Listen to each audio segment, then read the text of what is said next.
Halo guys, selamat datang kembali di channel Broview. Bagaimana kabar kalian semua? Semoga dalam keadaan sehat selalu dan diberi kelancaran dalam segala aktivitasnya. Masih bersama saya Stephen yang akan menjelaskan alur cerita filmnya. Kali ini saya akan menjelaskan alur cerita film yang berjudul District 13 Ultimatum. Film ini menceritakan tentang kondisi 3 tahun pasca peristiwa tewasnya Taha B. Mahmud yang sebelumnya menjadi penguasa di daerah kumuh yang disebut District 13. Kematian Taha telah meninggalkan kekosongan kekuasaan, sehingga kontrol total wilayah itu kini menjadi rebutan oleh 5 rival geng teritorial yang ingin menggantikan posisi Taha. Bakal seru kayaknya nih. Langsung saja, sebelum masuk ke ceritanya seperti biasa siapkan apa? Ya tentunya Kopai dan Udbray untuk menemani kalian dalam menonton alur cerita film ini. Dan sekarang kita masuk intro.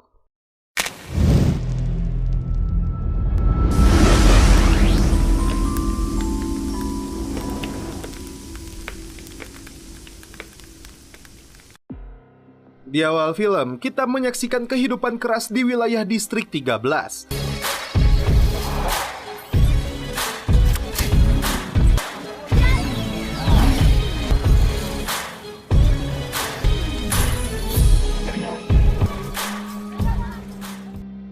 Transaksi narkoboy, jual beli senjata ilegal, hingga dikejar aparat kepolisian merupakan hal yang biasa. Tempat isolasi ini dihuni oleh berbagai kelompok gangster dari berbagai ras yang berbeda. Bahkan para bocil di sini sudah mempunyai keahlian menjadi kurir narkoboy, bahkan menenteng senjata AK-47.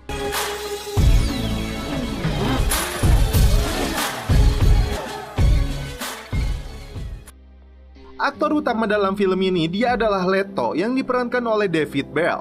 Dia sedang meledakkan dinding penghalang wilayah ini hingga polisi menciduk dan langsung mengejarnya.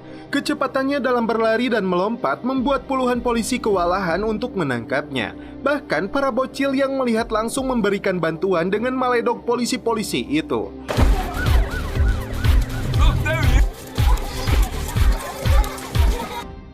Leto sampai di wilayah kekuasaan kelompok Afrika. Si gendut Dudu langsung memukulnya karena dia dianggap telah membawa polisi. Tapi pimpinannya yang bernama March membela Leto yang menganggapnya sebagai teman. Dia menugaskan anak buahnya untuk mengusir para polisi itu. Leto merasa tempat ini telah gagal dikelola oleh pemerintah. 3 tahun lalu mereka menjanjikan kehidupan yang lebih baik untuk wilayah ini. Slowly the inhabitants are drained away until the end. Society wants to exclude us. Bos Afrika ini mengirim semangka menggunakan sebuah mobil box keluar dari Distrik 13.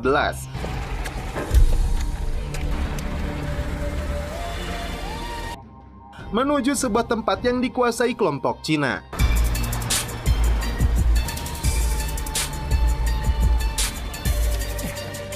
Hey, the stuff's here. Semangka-semangka itu kemudian dibelah dan ternyata di dalamnya berisi narkoboy.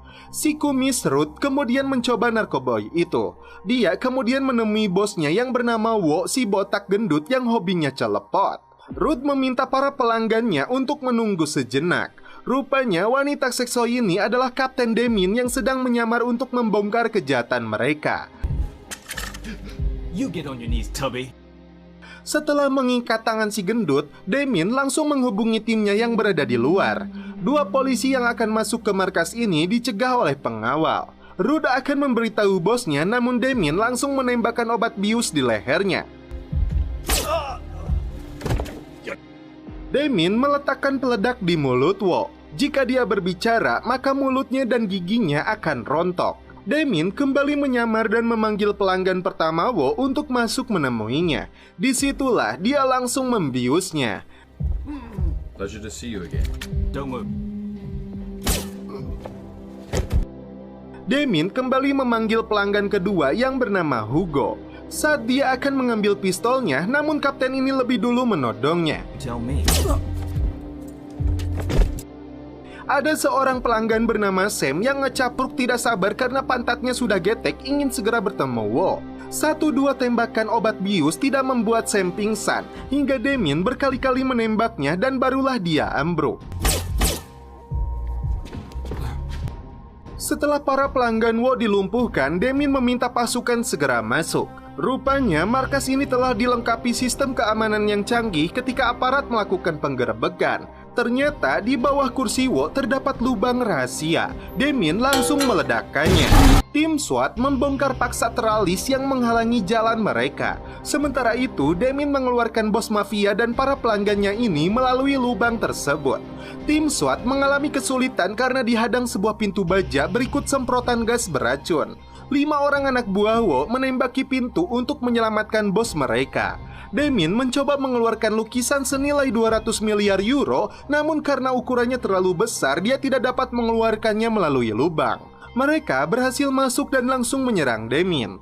Bukan tanpa alasan, dialah yang ditugaskan untuk menyamar seorang diri karena kemampuan tempurnya yang luar biasa edan.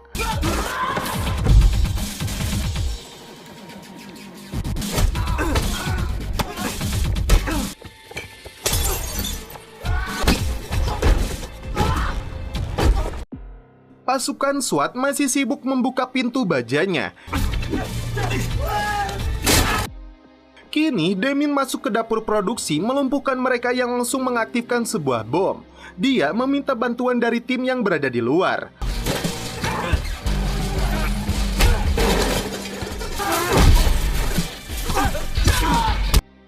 Batok baja dikirimkan untuk melindunginya dari ledakan bom tersebut.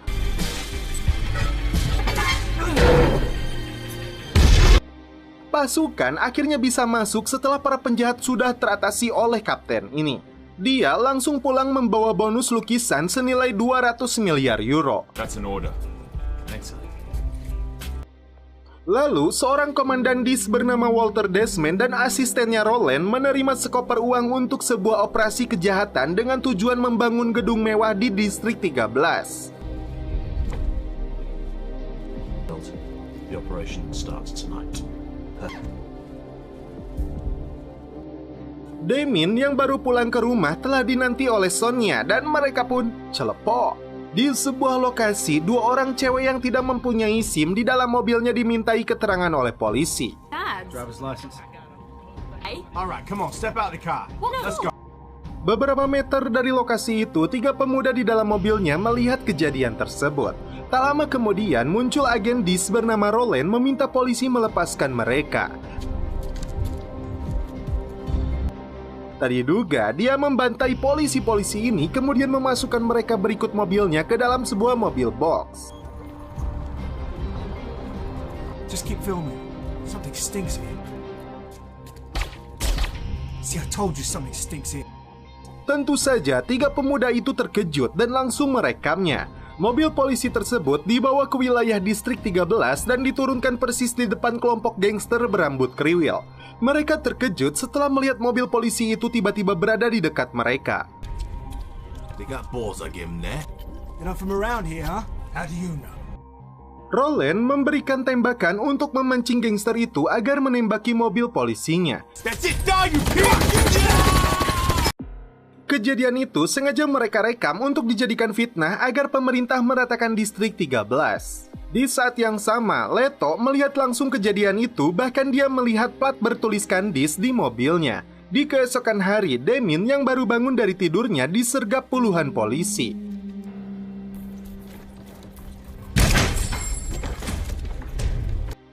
Mereka menemukan narkoboy di dapurnya.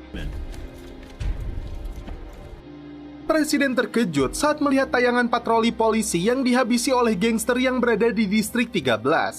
Dia khawatir ini akan menjadi isu nasional dan perang saudara akan meletus hingga akibatnya akan mengguncang pemerintahannya. Dia berencana menugaskan Kapten Damien untuk menuntaskan masalah ini. Namun jenderal mengatakan dia telah ditangkap dalam kasus narkoboy.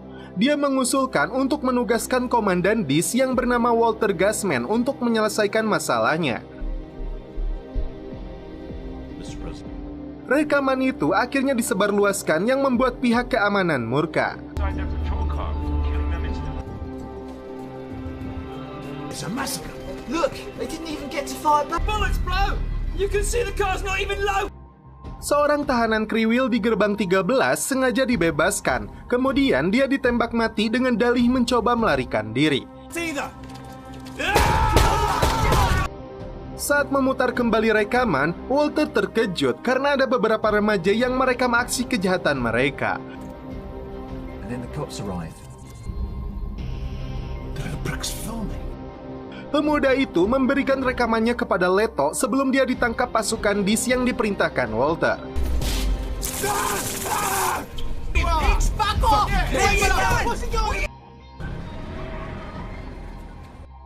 Saat Damien akan dijebloskan ke dalam sel, dia mencekik dua petugas untuk meminta handphonenya. Damien langsung mengirim pesan kepada Leto untuk meminta bantuan karena dirinya telah dijebak. I know I've been set up. So if you could come get me.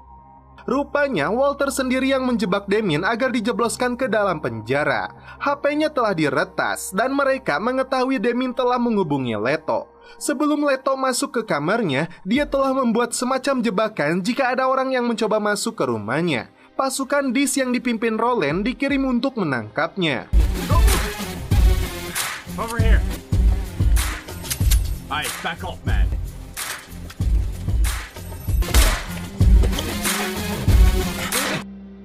Leto terkejut saat melihat rekaman pembunuhan polisi itu ternyata dilakukan oleh DIS.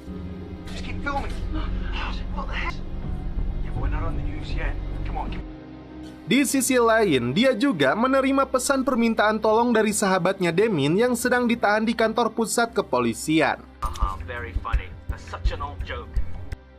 Saat mereka mendobrak masuk, Leto langsung melompat untuk melarikan diri.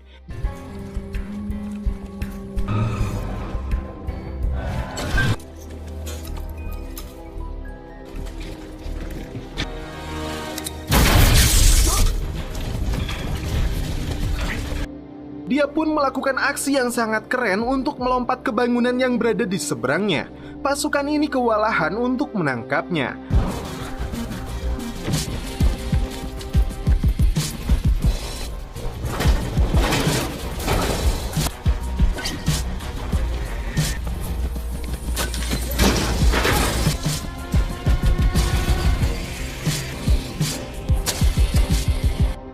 Mobil saja tidak bisa menyusul kecepatan berlarinya. Leto akhirnya bisa lolos dari pengejaran mereka.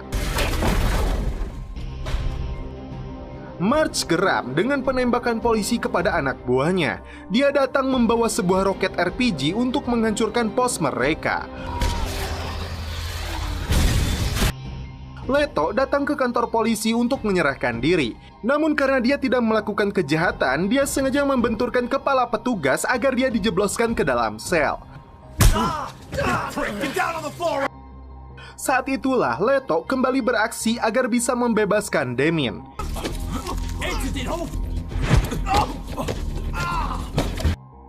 Kini langkah pertama mereka adalah keluar dari kantor pusat kepolisian ini. Open door 16. And now comes the hard part. Mereka turun melalui lorong lift.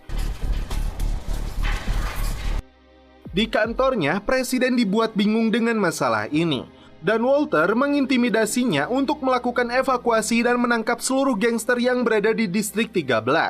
Kemudian meratakan tempat itu untuk dijadikan kawasan elit. Pembantaian yang terjadi kepada kelompok penjahat itu adalah sebuah resiko yang besar, tapi tidak ada pilihan lain untuk mencegah masalah ini semakin luas. Anehnya, seluruh stafnya mendukung langkah berbahaya ini. You can all leave. Leto menceritakan kepada Damien isi rekaman tersebut. Classic. Cops setting up another cop. Film number 2. I see you're as sharp as I got your message, and then guys in black swarmed in the kid who filmed it all. Who says they're cops? Well, these. All the same plates. This. Damien menjelaskan DIS adalah Internal Division Secret Security atau divisi internal keamanan rahasia yang dipimpin Walter Desmond. Mereka mendapat perintah langsung dari Presiden. Selain memori rekaman itu, mereka membutuhkan bukti fisik lainnya. Damien mengajak Leto untuk menyelinap ke ruangan Walter. Mereka beraksi kembali melawan puluhan petugas keamanan. That's him, there he is! You think too.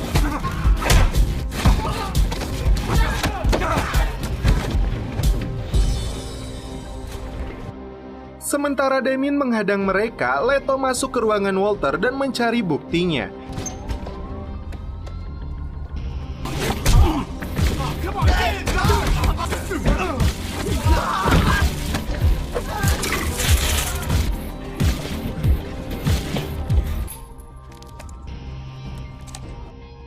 dia mendapatkan harddisk yang terhubung ke komputer Walter. Installing a new server.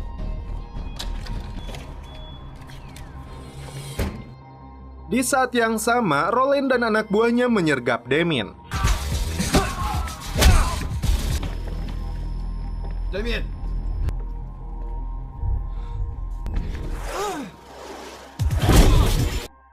Mereka berhasil lolos menggunakan sebuah mobil keluar dari kantor polisi itu.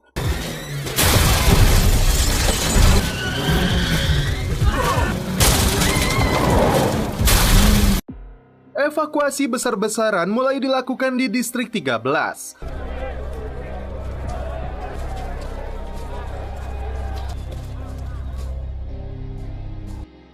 Leto dan Damien yang masuk ke sana mendapat tembakan dari atap gedung. Mereka akan menemui Tao, seorang wanita seksoi dengan tatonya yang disegani oleh kelompok gangster lainnya.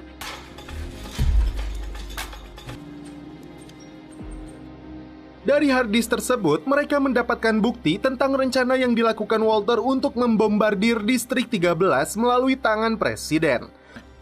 Where'd you learn how to do this stuff, man? These buildings, and there's the name of the contractor. Sebelum serangan dilakukan, 3 helikopter dikirim untuk menandai lokasi peluncuran misil. There are 3 choppers. One above us. Damien mempunyai rencana untuk menggagalkan pengeboman lokasi ini. Ketua dan perwakilan dari kelompok gangster diundang oleh Tao. Moko, thanks for coming. Assalamualaikum. Ada kelompok gangster Kopeah, ada Simard spesialis senjata, Carlos spesialis mobil, dan terakhir Montana spesialis pompa air. Tersisa 5 jam sebelum peluncuran dilakukan dan lokasi target mereka langsung di Paris di kantor presiden. Neutralize. So where's the party? Downtown Paris.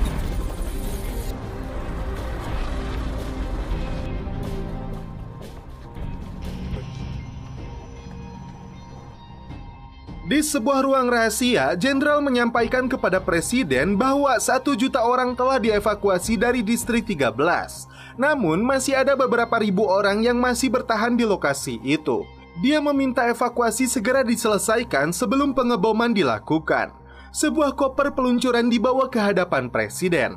Di saat yang sama, kelompok gangster menyelinap masuk untuk membongkar kejahatan Walter di depan Presiden. Ketika Presiden akan menekan tombolnya, namun dia batal melakukannya. Dia ingin memastikan tidak ada konflik sipil yang terjadi ketika misil diluncurkan. Walter kembali mengintimidasinya. Para penjahat itu layak untuk dilenyapkan. Di saat yang sama, Damien dan timnya berhasil masuk dan melumpuhkan pasukan pengaman Presiden.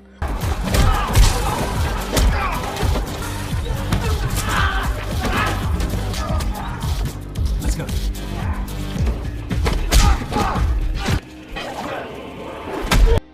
Tao kembali beraksi menunjukkan kemampuan tempurnya menggunakan senjata rambut kepangnya.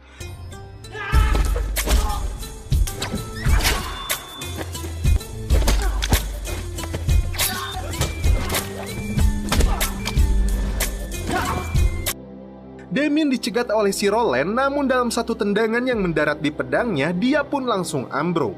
By the rules. Not when it suits you. Reinforced steel. Jenderal telah memastikan sektor 13 itu telah bersih dan aman. Saat Presiden akan menekan tombolnya kembali, Leto dan timnya berhasil masuk.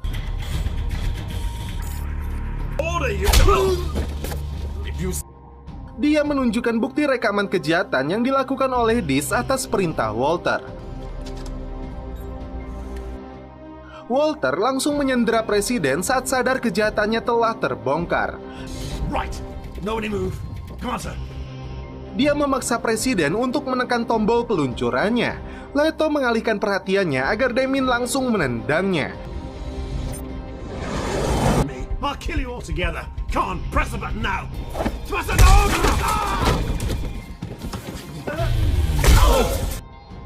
Kini dia menjadi bulan-bulanan para ketua gangster dan dijadikan roti gulung. Di akhir film, Presiden mengucapkan terima kasih kepada mereka semua. I'm going to help your district. Thank you. Leto mempunyai usul lain untuk mengembalikan wilayah itu menjadi lokasi yang aman, tentram, dan loh jinawi. Misil tetap diluncurkan, namun Presiden harus menepati janjinya membangun kembali kota itu dengan baik dan sejahtera bagi warganya. You have my word as the head of the government. Well, guys?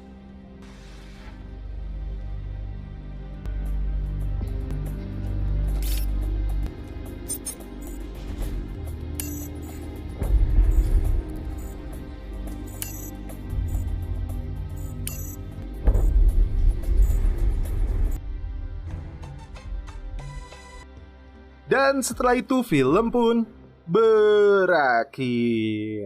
Oke guys, bagaimana menurut kalian alur cerita film dari District 13 Ultimatum ini? Menurut saya, soal cerita, film ini sebenarnya tidak menawarkan terlalu banyak dan bisa dibilang hanya ada untuk merangkai beberapa adegan yang ada. Tidak bisa disalahkan karena misi film ini memang untuk memamerkan kemampuan para atlet parkour, menjelajah kota dan melewati berbagai rintangan yang ada dengan teknik yang memang mengagumkan.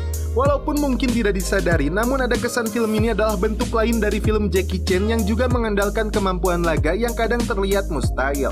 Dan tidak lupa juga dengan slogan Broview, apapun filmnya, minumnya tetap Kopai. Mantap. Oke guys, cukup sekian alur cerita film ini. Salam penutup seperti biasa dari kami. Mohon maaf bila ada kata-kata yang kurang berkenan di hati kalian. Mohon dimaafkan ya. Salam perfilman duniawi. Keep enjoy.